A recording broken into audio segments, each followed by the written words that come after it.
ბოლოს და ბოლოს ვინ არის ეს მაკიაველი? მას 1000 რამეს აბრალებდნენ ცხოვრებაში, მაგალითად ინგლისის დედოფლის ელისაბედ პირველის კარზე ის ცნობილია როგორც Black Nick, შავი ნიკი, შავი ესე იგი შავბნელი. ადამიანი, რომელიც არის უზნეო, რომელიც გვეუბნება ჩაიდინეთ ბოროტება, რომ მიზანი ამართლებს საშუალებას და ასე შემდეგ. არასოდეს არ უთქვამს მაკიაველის ასეთი რამე, მის ნაწერებში ეს ფრაზა არ მოიპოვება, რომ მიზანი ამართლებს საშუალებას, მაგრამ რატომ ზძულდათ ის? ხანდახან ამბობენ ასეთ რამეს და უნდა ითქვას, რომ დიდი იტალიელი ისტორიკოსი და ფილოსოფოსი მე-20 საუკუნისა ბენედეტო კროჩე ისიც ამბობს, რომ მაკიაველიმ გაათავისუფლა პოლიტიკას ზნეობისაგან. მაგრამ სინამდვილეში პოლიტიკის ზნეობისაგან გათავისუფლება არის შეუძლებელი რამ. პოლიტიკოს აქვს მიზნები. თუ ეს მიზნები არ არის ზნეობრივი, პოლიტიკოსი ვერასოდეს ვერ მიაღწევს წარმატებას. მას უბრალოდ ხმას არ მისცემენ. მას შეიძულებენ. მაკიაველი ამბობს და ეშინოდეთ შენი, მაგრამ ნუ შეგიძულებენო, იმიტომ რომ შიში შენ გაძლიერებს, მაგრამ სიძულვილი ადრე თუ გვიან მოგკლავს. არ შეიძლება პოლიტიკოსი თუნდაც დიქტატორი იყოს უზნეო, ეს ყველას ღუპავს. მაშ ვინ არის მაკიაველი? მაკიაველიმ თქვა ძალიან უბრალო რაღაც. არსებობს ორი ტიპის ზნეობა. ერთი არის ის, რომელიც ისახავს ამ ქვეყნიურ მიზნებს. ჩვენ უნდა ვიცხოვროთ ღირსეულად. საზოგადოებრივი ცხოვრება უნდა გვაძლევდეს გამდიდრების, ჯანმრთელობის და დიდხანს უზრუნველი ცხოვრების საშუალებებს. საზოგადოება უნდა იყოს ჯანსაღი და თავდაცვის უნარიანი. მან უნდა უზრუნველყოს მომავალი თაობის აღზრდა. ამას ერთი ტიპის ზნეობა სჭირდება. მაგრამ არის სხვა ზნეობაც, რომელიც გვეუბნება.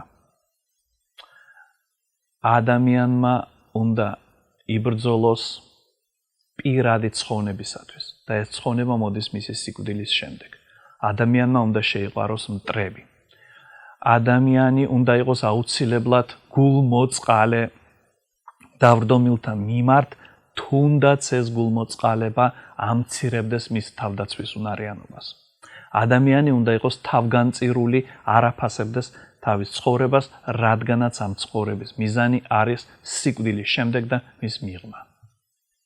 მაკიაველი გვეუბნება ასეთ რამეს. რასაც ამტკიცებს ეს მეორე ზნეობა, არ არის ტყუილი. რაზედაც ქრისტიანები ამბობენ, რომ ეს სიკეთეა, ეს მართლაც სიკეთეა.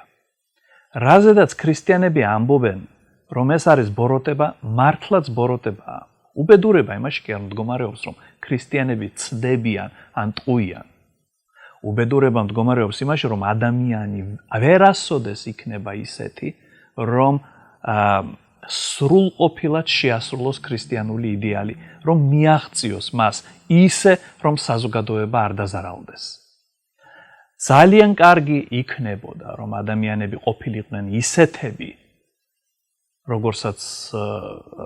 როგორებადაც მათ მოუწოდებს, რომ იყვნენ ეკლესია, მაგრამ ადამიანები რეალურად ვერასოდეს ვერ იქნებიან ესეთები.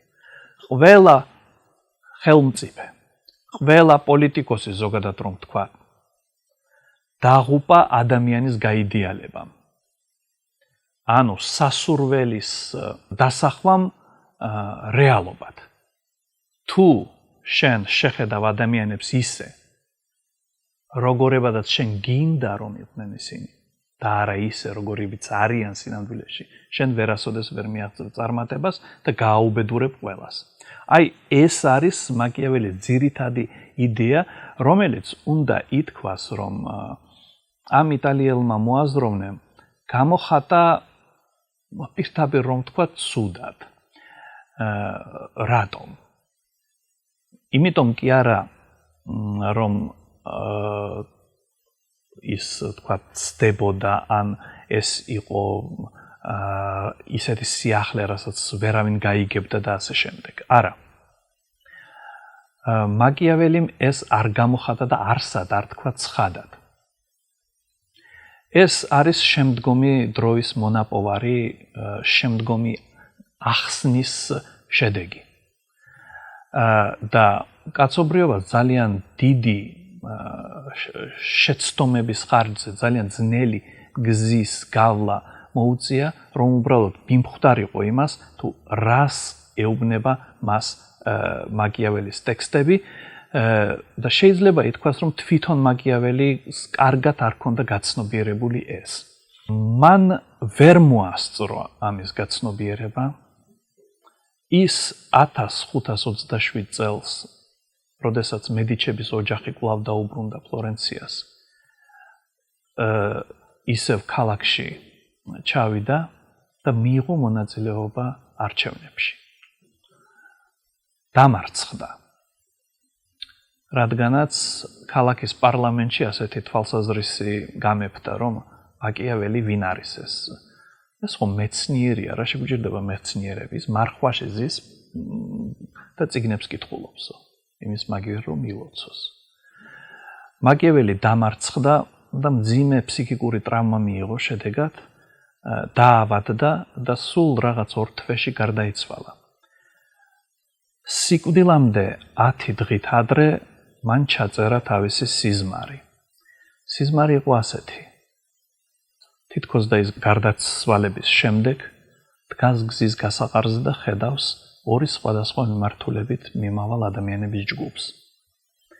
ერთში არიან ძალიან ღირსეული გარეგნობის, კარგად შემოსილი ადამიანები, რომლებიც საუბრობენ რაღაც მაღალ საგნებზე, ან გალობენ და ასევე მიდიან წყობრად.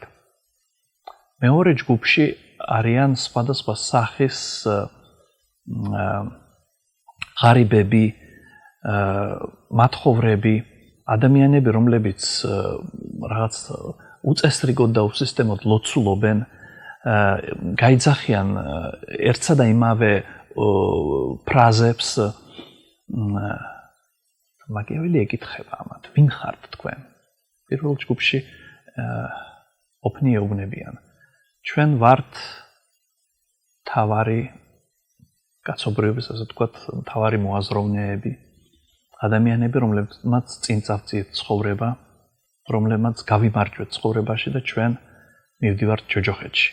მეორე ჯგუფში კი ამბობენ, ჩვენ ვართ უკანასკნელნი ამა ქვეყნისანი და მივდივართ სამოთხეში. მაკიაველი წერს, რომ მე პირველ ჯგუფში ყოფნა ავირჩიო. ეს იყო, ასე ვთქვათ, მისი შეგნებული არჩევანი, რითაც მან დაასრულა სიცოცხლე. სამწუხარო არის, რომ მაკიაველის წიგნი მთავარი იყო წლების განმავლობაში მსოფლიოს ყველაზე უფრო საშინელი დიქტატორების სახელმძღვანელო. ამავე დროს ეს წიგნი ბევრს რასმე სულის მარგებელს აძლევს დღევანდელი თავისუფალი მსოფლიოს მცხოვრებ ადამიანსაც და ყველაზე მნიშვნელოვანი, რასაც გვასწავლის მაკიაველი, არის ის, რომ ტექსტის ინტერპრეტაცია, მისი გაგება და განმარტება შეიძლება იყოს სხვადასხვანაირი და არჩევანი კი ადამიანის ზნეობაზეა დამოკიდებული.